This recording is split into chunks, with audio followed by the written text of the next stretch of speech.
வேலை நிமித்தமாக தான் வந்தேன். ஆனால் சம்பளம் எதிர்பார்த்தோ கொடுப்பனவை எதிர்பார்த்தோ நான் இங்கே வர இல்லை. இங்கே வந்த பிறகு தான் அது வேலையெல்லாம் ஒரு சேவை என்று சொல்கிறேன்.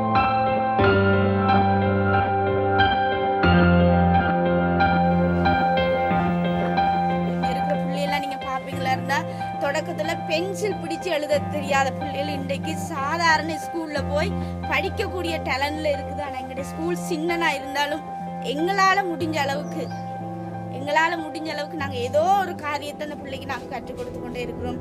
ஏதோ ஒன்று அந்த பிள்ளை சமுதாயத்தில் செய்யணுமென்று நாங்கள் எதிர்பார்த்து கொண்டே இருக்கிறோம்.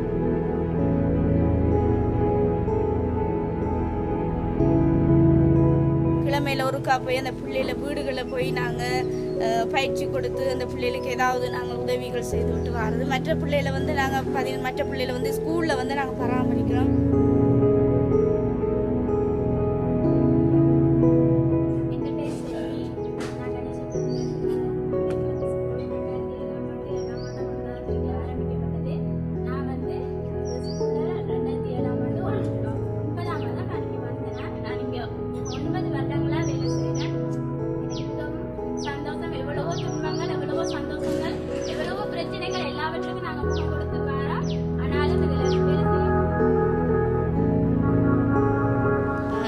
திட்டம் என்னன்னு சொன்னால் நாங்கள் இப்படி தான் பிள்ளைகளை நாங்கள் எங்களால் முயன்ற அளவுக்கு நாங்கள் முன்னேற்றி கொண்டு இருக்கிறோம். அது எங்களுடைய திட்டம் எங்களுக்கு உண்மையாகவே ஒரு சொந்த கட்டிடம் இல்லை. ஸ்கூல் ஒரு காசோட வளவில் இருக்குது. எங்களுக்கு சுதந்திரமாக சில காரியங்களை எங்களால் செய்ய முடியாது. ஸ்கூலுன்றது ஒரு நிரந்தரமான ஒரு இடம், நிரந்தரமான ஒரு காரியம். எங்களுக்கு முக்கியமாக எங்களுக்கு ஒரு ஸ்கூலுக்கு கட்டிடம்